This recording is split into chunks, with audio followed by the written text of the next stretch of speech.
Battle Network 3 is widely considered to be the best Battle Network game, with the most vast and varied chip library, effective system of rewarding your effort and playstyle, a refined way of doing things from the second game, lots of challenging post-game content that makes you feel good at earning the victory, and a very effective story which brings things to a close had they not continued on from here. And I hate that it's taken me years to actually get to review it, the script for this specific review having been in development since early 2017. That's what happens when life gets in the way. Now, while the game is not perfect, as there are several difficulty spikes at points in the game and a few bad design decisions, it is the most praised because past it, there will be seen developmental rot with the series which detracted from following entries. Not help that fans got pissed off at Battle Network 4 requiring 6 playthroughs between 2 version-specific divergent content to get the whole story, most of which just rehashed what he did the first time to a frustrating degree that made for a maddening grind. And yes, getting footage for the Battle Network 4 review is going to be a massive time sink. So please, I ask you to be patient, as playing that entry 6 times is not an easy grind. It gets really damn boring near the end. And that all reason why Battle Network 6 is its only true competition for the title of best, as they had to work back up to it in correcting the problems that popped up. Though there also is a large fandom for Battle Network 5 as well for what it did differently than the rest of the series with its unique gameplay aspects. So for some, it is a 3-way race despite the awful reviews Battle Network 5 got, which didn't grasp what it also did right, with the DS release being the best received. Though the irony with Battle Network 3 and all this, and the debate over which is the best Battle Network game is, we got this entry after the game was fixed. The original version in Japan didn't have many of the features the one we know did, and was so heavily bugged, they rushed out an apology re-release, which then included a series of bug fixes and additional content, called rockman.exe 3 Black. When bringing the game over, Capcom used Black's game data for both the white and blue versions released over here. Black changed to blue because, well, who would ever buy a game that declared it was the black version? Oh look, how did this get in my hand? Thus, the only major difference in the two versions, aside from 2 navies you battle, is the exclusive style change in it. While Battle Network 3 didn't give us hub style, it did give us the new ground style from using elemental territories, shadow style from using invisible chips which thus made us like a ninja, and lastly, bug style.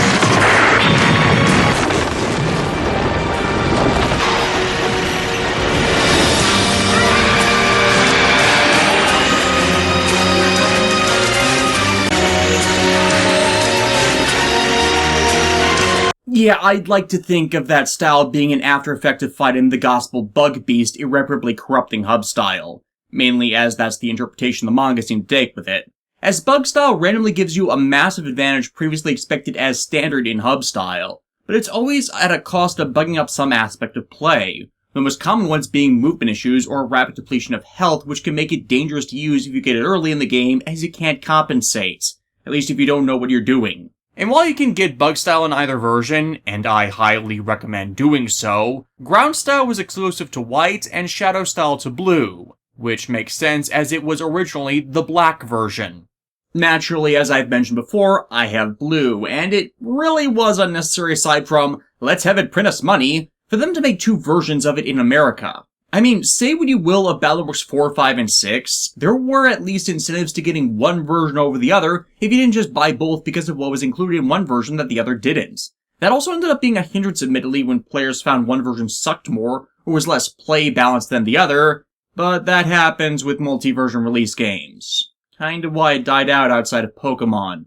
Unfortunately, in my case, I ran into a bit of a problem back when I was recording this footage in 2017. As I was midway through recording the game, the flash memory of my cartridge completely failed, meaning I could no longer save on it. This is sadly becoming more and more of a recurring problem with GBA games, where they're nothing but junk now due to that memory loss. Meaning you either need to beat it in one sitting, or you've got to emulate it, as other cartridges of the same age have just as likely a chance at failing.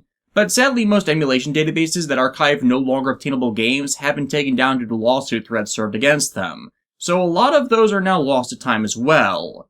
This then placed more value in the now uploaded to the Virtual Console versions of these games and their various patch fixes, but I don't own a Wii U, and I recorded this footage back in 2017, so it was before I moved in with my roommate that had a Wii U. So, yeah, ended up needing to play this game on an emulator this time around. I usually don't do that. I prefer having and playing the physical copy to things. And at this point, I only emulate copies of my GBA cartridges in the event this exact thing happens. You know, since Capcom announced the Megaman Zero and ZX Legacy Collection coming out in 2020, I really hope this means that we can then finally get one for the Battle Network games and Star Force as well, so the emulation wouldn't be required at all.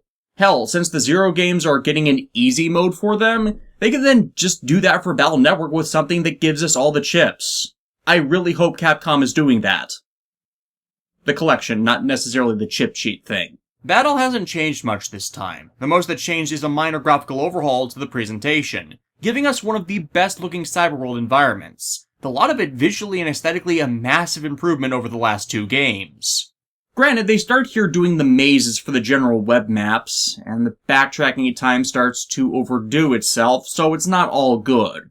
But now in-world, it looks more like a cyberspace medium made by a professional. The only thing I would cite as drastically different is Battle Network 3 finally creating the tier classification of Mega and Giga chips, locking off more powerful battle chips from being abused in a folder by limiting the number you can have. Giga chips you can only have one of period normally, with Mega chips limited to 5, though there is a program in the game that increased each limit by 1 each, and they all have to be unique ones. So you can't farm, say, 5 copies of the same really useful Navi chip and put them all in the same folder, as Navi chips are now classified as Mega chips. Instead, you need to farm a V1 version, a V2 version, and so on to be able to have multiple chips that bear the same effect, albeit in different power tiers. Battle Network 3 has 5 versions of the Navi chips, V1 through V4 being Mega chips, whereas due to the overwhelming power of the V5s, they've been classed as Giga chips. Battle Network 3 thus having the largest number of Giga chips across the games as a result. And this all a consequence of how rampant the abuse of the Gator strategy was in Battle Network 2. Getting the V4 version of those Navi chips for completion, however, is a freaking pain. While this game follows the same model as past ones where you defeat a Navi in the story, then find its ghost data at a specific spot which then releases its data as a random encounter, the problem with Battle Network 3 is they made this last part of it freaking tedious as all hell. First off, that random Navi boss encounter data is no longer in the same area as you originally fought the first ghost Navi data, as is the logical idea behind such. But someplace else you need to go and find, and you won't without some form of guide, as some of them have special encounter conditions which will only handicap you in trying to fight them. The absolute worst being Bubbleman's V3 chip, which you can only encounter the Ghost Navi that drops it if your health is at critical. And because it's a random encounter, you're then just as likely to be murdered by a random virus encounter before you even find the jackass, let alone the actual Navi boss. Who designed this? There's a reason why Bubbleman became the single most despised net Navi of the .exe verse, and I'm counting Slur from Stream in that as well. Even if you're not bothering with complete chip collection, you still need to track down at the very least the V3 Navis, as they all have security codes which lock off the deepest areas of the network for final and post-game content, which are only removed by their defeat. But the problem with even getting the V4 versions is they require you to S-rank the fights with them while using team style, meaning you're already being handicapped by a lack of custom window expansion usually provided through custom style to get all the chips you need to murder them in the best time through heavy-hitting programmed advances, even if you do get the chance to add in more Navi chips to help you beat them down. And that's assuming you can even get team style as a style change, since it takes a few hundred battles using a specific gameplay strategy that revolves around spamming just Navi chips to spawn that specific form to even begin doing this. And in my playthroughs, the only styles I'd ever get naturally without dramatically changing how I played was bug, custom, and oddly shield style due to this Navi customizer bug I'll explain later. And with that 5-chip cap on Navi chips, and it impossible before you're near the end of the game to set a Navi chip as a regular chip to just spam with, team style is now more difficult than ever to acquire. So grabbing those V4 chips, if you even bother with it, will be among the last things you do. And worse, Now Megaman's memory for styles is limited to two, his standard normal style and the one you'll then acquire, meaning you need to give up your only style change for him if you want to get another. And with how they've jiggered the use of style change in this game, you need to eventually get and use all of them, but are likewise hindered as you get something from each one, which you will eventually need. So looking for a new style isn't exactly at the top of any player's priority until that's done with. And the only real way to win at the game once you're in its deepest depths is with custom style, unless you're really good or lucky with bug style, or use a folder which takes advantage of ground or shadow style. And you actually want to get Aqua Element styles for a lot of these. Battle Network 3 loves viruses and navies which hide behind barriers or objects of some kind. So since Aqua Custom's Charge Shot acts the same as a bubbler chip, your attack does splash damage to whatever is behind when it hits. It's actually the only way to hit some bosses, and using the Charge Shot that way saves you from wasting more powerful chips on even getting their defenses to drop. But with you needing to get team style in the late game, you then need to go and get your preferred style back, which can take literal hours of just fighting crap mindlessly, instead of how you normally get them as part of just general game progression. And even then, the element for them might not be the right one for how you're playing.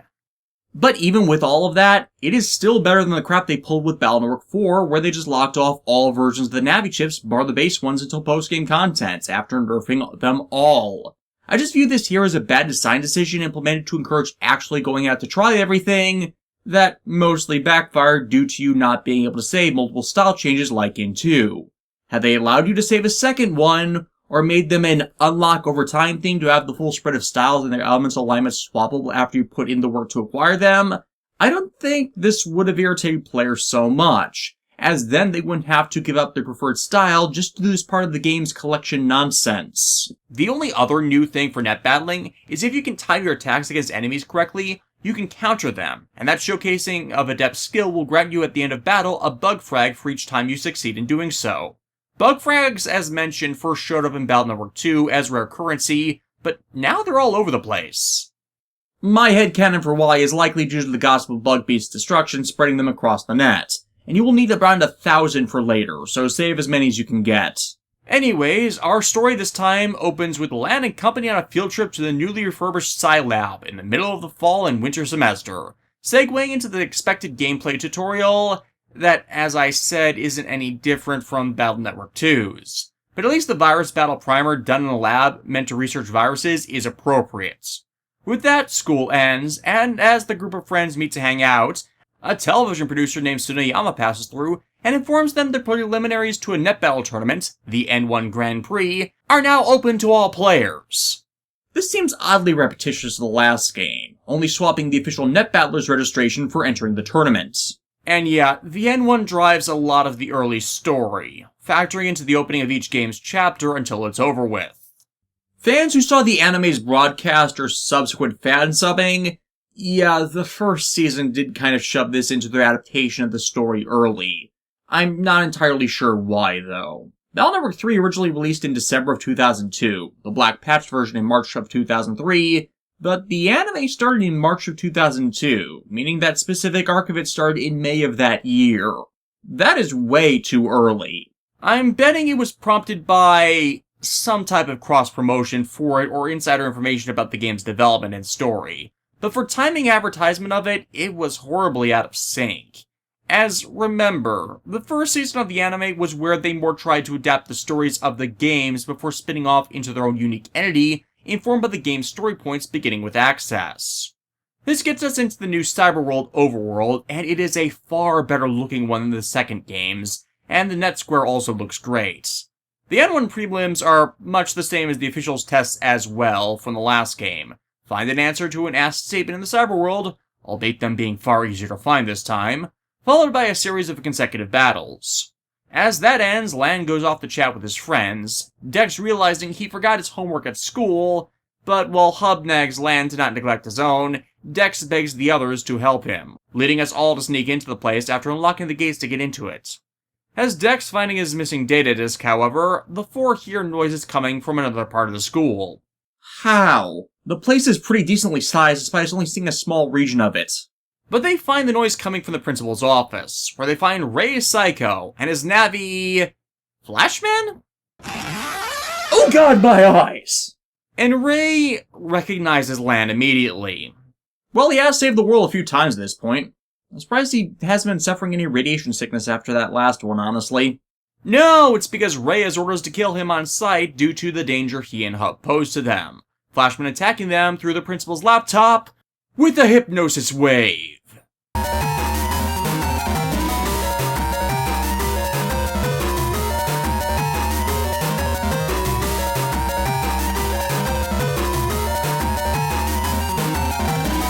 And while the results of what the friends experience is tame, I'm just remembering other series featuring hypnosis where such suggestion is just a bit more life-threatening.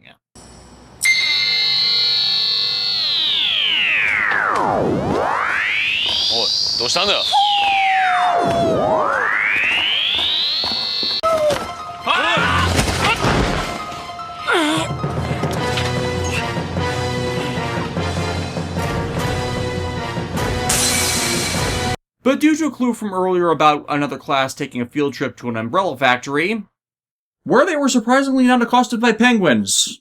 Or zombies. Especially zombies, since this is a Capcom game. Lan finds a parasol left behind in the other classroom, blocking the hypnosis wave long enough to permit jacking Megaman into the school computer. Oh, and don't forget to alter Lan's GPA while you're in there this time, Hub. Haruka was very angry at the report card last time. Though before you do, while Flashman is not that difficult a boss, take a side trip to the server at the southwest corner of the Teacher's Lounge and jack into it to find boomerang viruses, which are all wood elements. I absolutely love the boomerang battleships in any game where they're present, and regularly put them in all of my folders, as they're ridiculously good at field coverage, and they're the natural enemy of the nefarious electric elements. The principal's PC is actually the more difficult of the two to deal with, locked out with firewalls you need to find the keys for, but the data cubes are only visible once Lan flicks on a light switch matching with each of the regions, which you find using environmental clues. All in all, it's a pretty clever layered puzzle, especially with some of the mystery data being trapped security programs meant to prevent students' navies from hacking the system like I keep telling Hub to do. So you can't just go around opening everything unless you're prepared for them. And Flashman himself is a good Navi boss match for the luminescence aspect of this all. And really, the biggest issue with Flashman is dodging his paralytic attacks. But even without spamming Zeta Cannon, a folder lacking in any upgrades can take him down. As the bear kick his ass, however, Ray orders Flashman to self-destruct, trying to get Megaman out of their way so their organization's plans can proceed, as they already got what they needed from the principal's office.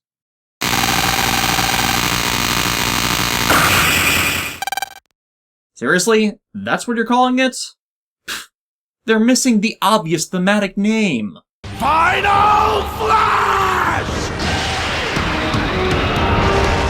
Oh, how cute! He named it. Oh shit!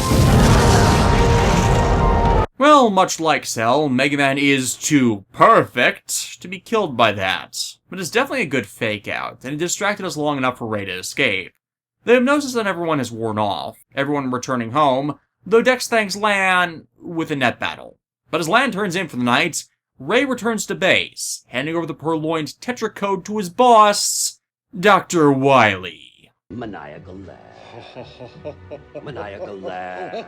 Maniacal laugh. Maniacal laugh. Yes, this is the second of only 3 Battle Network games that actually have Wily as its chief antagonist. As I've said, the second game was retconned to him actually being behind putting Gospel in motion, and the professor in Network Transmission was a disciple of his, so those two don't count. But Wily's use as an antagonist is amazingly reserved in the Battle Network series, for reasons I've speculated on already. And with how he's alerted his minions to his enemies, it's clear he's being far more cautious this time about his operation, matching the intelligence of his mainline counterpart with his scheming. Sometime later, a small child blocks up transit in and out of AC/DC, looking for his brother, the #1 net battler in the town. Lan and Hub have another brother they've not been told of? Actually, this is Dex's younger brother, Chisao. Apparently the pair's parents are divorced. Wait.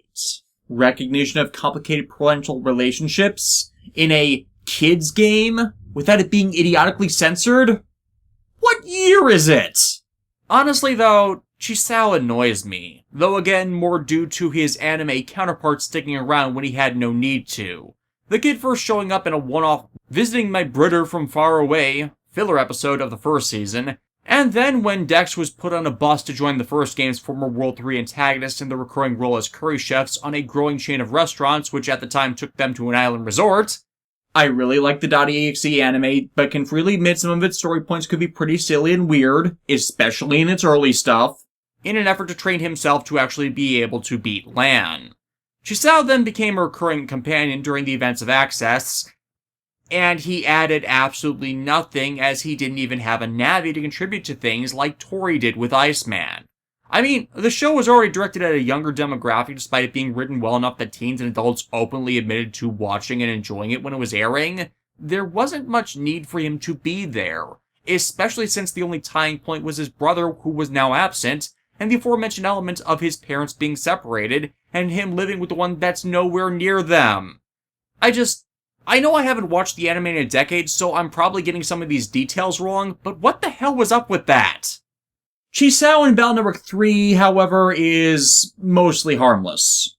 This blockade is a problem right now, as Megaman's been left with some lingering computing damage caused by Flashman's attacks, his speech and user interface bugging out. Okay, this could also be a cause for why Megaman lacks hub style in this game. Though the problem seems to subside for a short time, letting us crush Dex and by proxy Chisao's spotless mental image of his big brother. And yes, I actually am evil enough to go through with that and not throw the fight. Gutsman's Navi chips are useful in this game early on, and he goes MIA for long stretches of its story, leaving us free to head to Scilab and check on Yuichiro to see if he can fix Hub. Unfortunately, Yuichiro's stuck in a meeting, but we get a sub-pet to keep Megaman running stably in the event he bugs out, which he does after we are alerted to and complete the second round of the N1 preliminaries. This one's actually a difficult section of the game, as when it happens this time, not only does the visual interface go wonky briefly, but Megaman loses his connection with Lan. Meaning if you encounter any viruses during your trip back to where you jacked in while he's like this, you're stuck with just the Mega Buster. The second round of the prelims, however, takes place in the Scilab's net areas, where you can net yourself 2 more recurring program advances, as both Swordy viruses which give up Longsword for Life Sword, and Fishy viruses which give up Dash Attack, the last chip needed for using Gut Shoot, are very plentiful here. Unfortunately, Gut Shoot has been nerfed yet again. In Battle Network 1, it was a very powerful 500 attack point advance that could kill anything if you used it twice and both connected.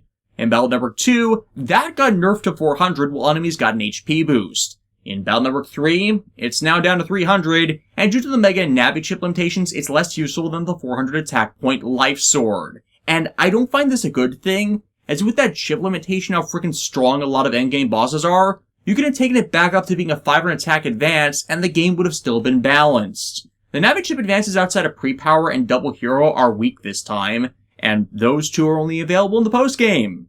Hell, a lot of the advances seem weak in comparison to your opposition this time around. It's only really because of the chip code synergy, how overpowered some late-game chips are, and people becoming ridiculously adept at abusing the variable sword's elemental sonic boom, which I don't have the dexterous finesse to do, that this all didn't go over worse, as would happen with Battle Network 4. This game thus obtaining the reputation of challenging, but not necessarily unfair if you knew what you were doing as a result. Anyways, Megaman's locked up in the sub-pet until Yuichiro can take a look at the damaged data, him fortunately coming home at a reasonable hour to be alerted to what's wrong, so we can work on it as Lan's class is taken on another field trip. Isn't this pretty soon after the one to Scilab? I remember getting like 1 or 2 in a year if we were lucky when I was in school. Regardless, they're off to scenic Yokoyoka, shortened to Yoka in the import, a small town famed for its zoo and its scenic inn. Fortunately, no murders have been reported in the area, but we are on the lookout for any fog from the other world and the machinations of Izanami. But due to Megaman being stuck in the sub-pet, the pair almost missed the trip by there being no alarm function for them to use, Megaman nagging him that this wouldn't be a problem if he just learned to wake up on time. First off, if it's electronic and has a clock on or in it, everything has an alarm function these days. It's ridiculous this temporary PET model lacks one, since I'd think the purpose of such a device would be an emergency backup or scaled down model for those lacking the money or a full Navi. through which they'd still be able to operate in such a net-based society. Second, I am a goddamn adult and I can't do that. Hell, I have 4 alarms that go off sequentially because I'm that neurotic about not being late, and actually do need every one of them to be able to wake up at a reasonable time. Some people just do have that hard a time at shaking off sleep. We're all not members of the nefarious existence known as the morning person. Yeah, you actually do see Hub nagging Lan a lot in this game for little things like this Megaman helps him with. Reminders about homework or tasks he promised to do. Things like his sleep schedule, and I don't know if it's cultural values dissonance thing or just how our modern society has evolved with the reliance on technology we do have in the modern era, but a lot of it does come off as pretentious. As I do have alarms in my phone to remind me of daily activities, as in to focus on other things that take priority, which I need such to not forget. My parents are the same way. Hell, my mom would be literally lost without a meticulously planned itinerary on her phone, and those just being small examples of such that just end up running entirely contrary to what that dialogue is meant to represent. Battle Network 3 has an underlying thematic tone of responsibility and growing up amidst its narrative. Hub's dialogue in these moments meant to encourage Lan to be more responsible with the smaller stuff in his life he neglects, but is needed to be learned to be a balanced, developed person, think out his actions and tasks, and not just rush through them. The Flashman incident is an exemplar of that, with how their part in it was caused by them just rushing to solve one problem, only to run aground of a far larger one and seek to tackle it amidst no impetus for their involvement being needed, and one that could easily have gone bad. But looking back on the ongoing active reminder of that theme through Hub's words does make it ring more hollow since, well, we do that exact thing all the time without thought now. Hell, I preferred my little multi-tiered alarm and reminders because I just sleep through any alarm that didn't ring at least twice even in middle school. I'm a more responsible adult because of this, not for being reliant on it, but by it assisting me so I can focus more on the bigger picture and not have to worry about or sweat the small stuff.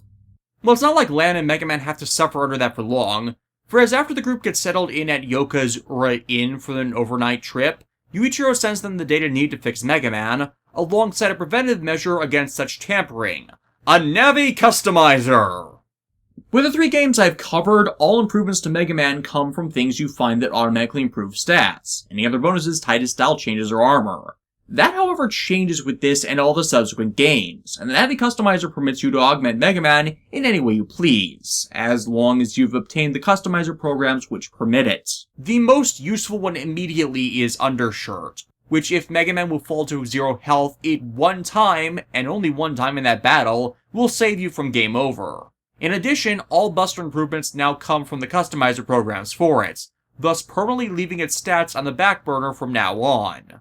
But the customizer programs you'd shaft Buster attacks in favor of are worth it.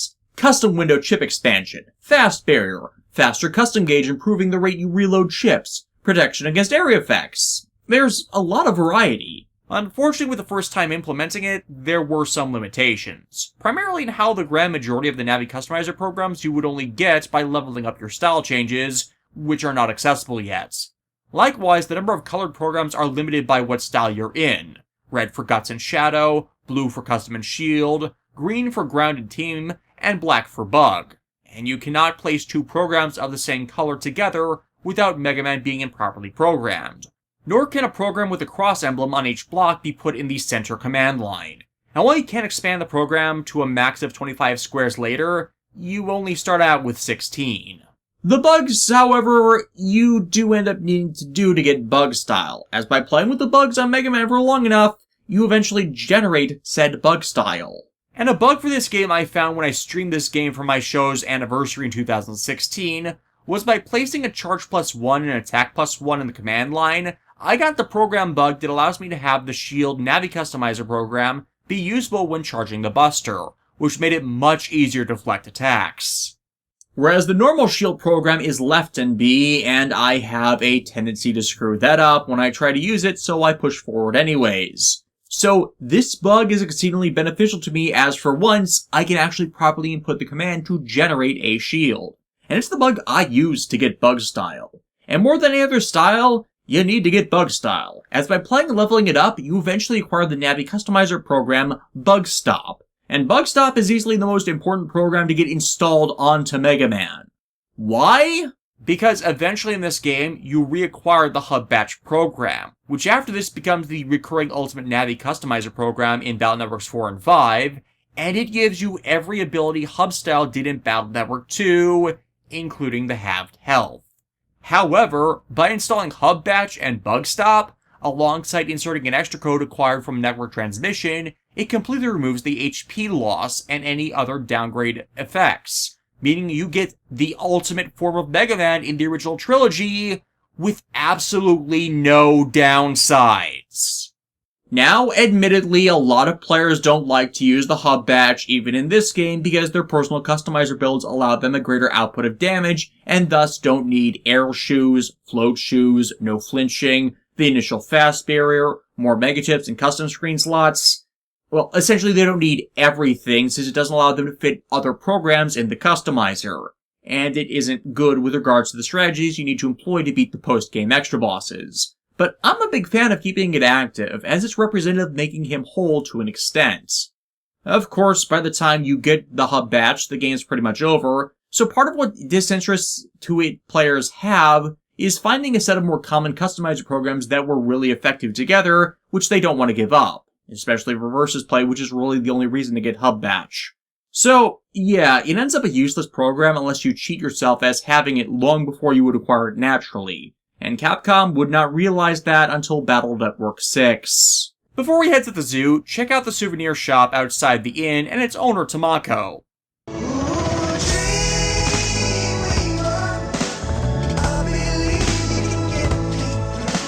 Yeah, you get the joke by now. Tamako is hot, but she is more likely to ground you down with heavy metal gears. Her Navi is Metal Man, an all-the-way-around superior variant to Guts Man, and the pair can be a pain if you get caught in the gears while evading not only Metal Man's giant metal fist, but also him launching rockets from his backpacks and the razor rings he throws like boomerangs from their position on his shoulders. Metal Man is just awesome, and it's not the last time we see him, though sadly his Navi chip isn't that useful. And sadly, since she ended up appearing so sparingly in the anime, I barely remember her, and her only other appearance is in Battle Network 4 Blue Moon, which I barely played due to the Woodman bug. I will explain the Woodman bug for those who don't know it when we get to Battle Network 4. Anyways, the extended trip continues with the kids heading off to Yoka Zoo, only to find there's something off with all the animals. Guys in suits? No. Secretly robots in disguise? No. Super intelligent and planning to take over the world? Probably not tonight. I got it! Brainwashing! Yes, all the animals are being affected by their radio transmitter tags, causing them to go berserk once you're deep into the zoo. One of the eagles swooping down and grabbing Chisao, carrying him out of the zoo and up onto an inconveniently placed power line. A worker identifies the zookeeper, Takeo Inukai, as the culprit, one we saw before in the cutaway to Wily, meaning he is after another tetracode in the zoo's computer network, and set this all off as a diversion. The zoo network entrance is found at the panel for the panda cages, and this is a surprisingly large and winding area, it being very easy to get lost here on return visits. Though the first time, each region of it is periodically blockaded off with animal-themed mentors, requiring you present to them animal Mr. Programs present in the region which match the animal's thematic. Well, a simple puzzle since this is the first time they used it. All the subsequent Battle Network games inevitably have one region where you just need to do something similar and bring in Mr. Program somewhere to remove an obstacle. And this is the most tame and easy to navigate of them. Still, after a few brain twisters in thinking of what the right beast theme for each might be, we race on up to Inukai's Navi, Beastman. Beastman, one of the few original Navis for the .exe verse not based on a robot master, though some thought him based on Slashman until Slashman showed up in Battle Network 6, is freaking brutal, by the way. When they made him a recurring Darkloid Navi in Access, of the early appearing ones, he seemed like the greatest threat to Lan's life.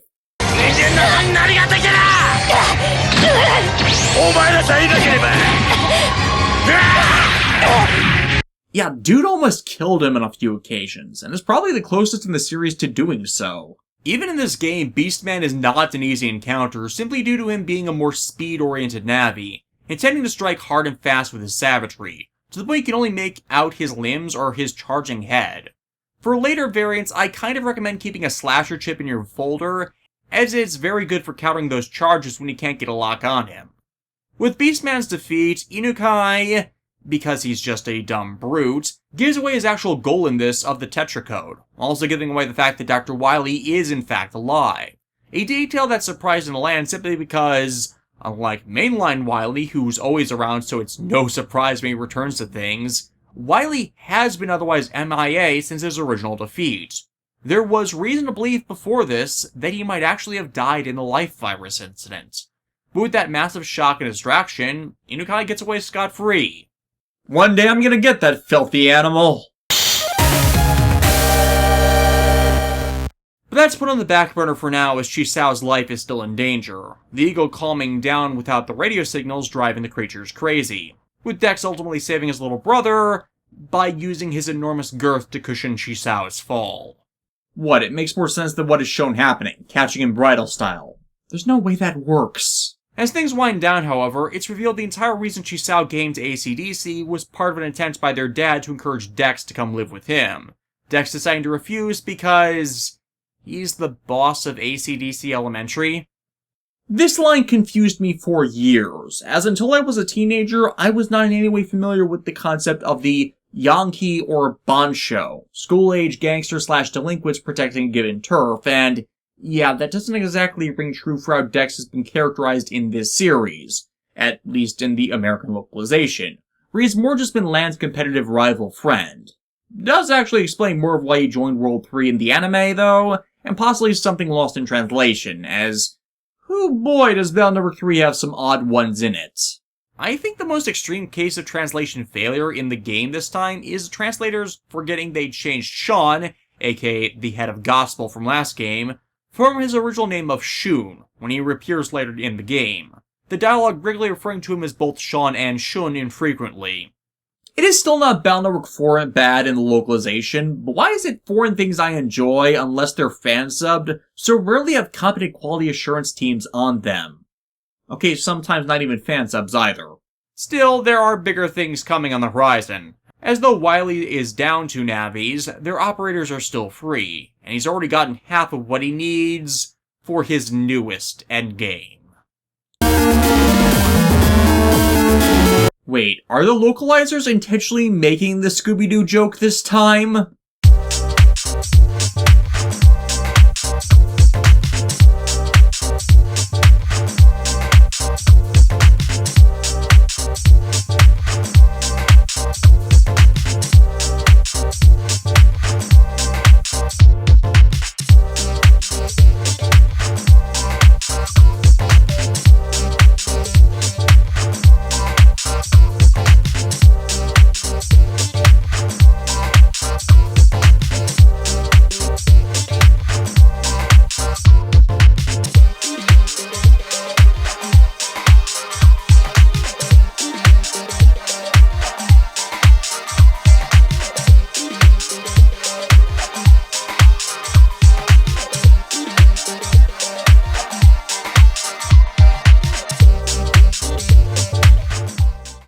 Oh, and for those wondering about the blonde hair, yeah, I went to Anime Midwest in July and went in cosplay.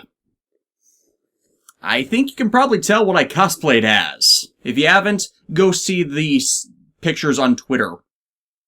Seriously, it's been kind of a rough year. The last 6 months have been kinda terrible or full of obstacles. I apologize for those who have been waiting so long for this.